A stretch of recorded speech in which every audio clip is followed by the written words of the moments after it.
ಎಲ್ಲರಿಗೂ ಅವ್ರಿಗೂ ಬೇರೆ ಬೇರೆ ಇರಬಹುದು. ಈಗ SC ST ಗಳದ್ದು ನಮಗೆ ಸಿಕ್ಕಿರ್ತಕ್ಕಂಥದ್ದು ಮೊನ್ನೆ ಈಗಾಗಲೇ 80 ಲಕ್ಷ ಅಂತೇಳಿ ಬಂದಿದೆ. ಎಲ್ಲದರಲ್ಲೂ ಇದೆ, ನೀವು ಈಗಾಗಲೇ ನಿಮ್ಮ ಪ್ರಶ್ನಲ್ಲೂ ಕೂಡ ಇದು ಬಂದಿದೆ. ಆದ್ರೆ ಇದು ಕಾನೂನು ಬಾಹಿರವಾಗಿಯೂ ಮಾಡಿದ್ದಾರೆ. ಬ್ಯಾಕ್ಲಾಗ್ ಅನ್ನ ನೀವು ಸ್ಪರ್ಧಾತ್ಮಕ ಪರೀಕ್ಷೆಗಳ ಮೂಲಕ ತಗೊಳ್ಳಂಗೆ ಇಲ್ಲ.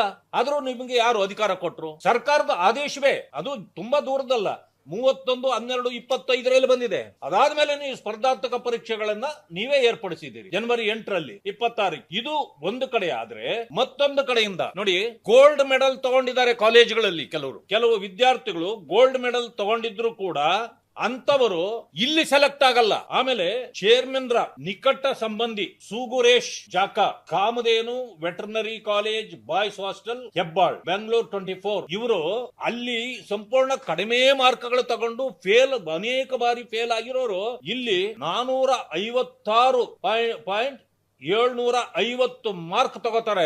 ಅಂದ್ರೆ ಅವರ ಚೇರ್ಮನ್ ಗೆ ಯಾರು ನಿಕಟ ಸಂಬಂಧಿಕರು ಇರ್ತಾರೋ ಅಂತವರು ಇಲ್ಲಿ ಏನು ಈ ಪಟ್ಟಿಯಲ್ಲಿ ಸೆಲೆಕ್ಷನ್ ಆಗಿದೆ. ಈ ಎಲ್ಲಾ ಪಟ್ಟಿಯಲ್ಲೂ ಕೂಡ ಫೇಲ್ ಆಗಬೇಕಾದವರು ಪಾಸ್ ಆಗಿದ್ದಾರೆ, ಪಾಸ್ ಆಗಬೇಕಾದವರು ಫೇಲ್ ಆಗಿದ್ದಾರೆ. ಹೌದೌದು, ಹೀಗೆ ಅನೇಕರು ಈ ರೀತಿ ಸ್ವಜನ ಪಕ್ಷಪಾತವು ಇದರಲ್ಲಾಗಿದೆ.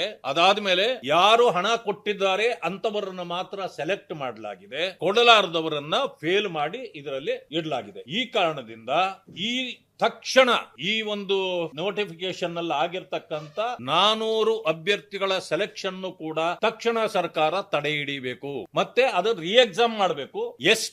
SC ಮತ್ತು ST ಅಭ್ಯರ್ಥಿಗಳಿಗೆ ಯಾವುದೇ ಕಾರಣಕ್ಕೂ ಕೂಡ ಸ್ಪರ್ಧಾತ್ಮಕ ಪರೀಕ್ಷೆಯನ್ನ ಮಾಡುವಂತಿಲ್ಲ. ಅವರನ್ನ ಮೆರಿಟ್ ಮೇಲೆ ಅವರನ್ನ ಸೆಲೆಕ್ಟ್ ಮಾಡಬೇಕಾಗಿದೆ. ಇದು ಸರ್ಕಾರದ ಅಧಿಸೂಚನೆಯೇ ಇದೆ ಅಂತಕ್ಕಂಥದ್ದನ್ನು ತಮ್ಮ ಗಮನಕ್ಕೆ ನಾನು ತರಲಿಕ್ಕೆ ಬಯಸ್ತೇನೆ.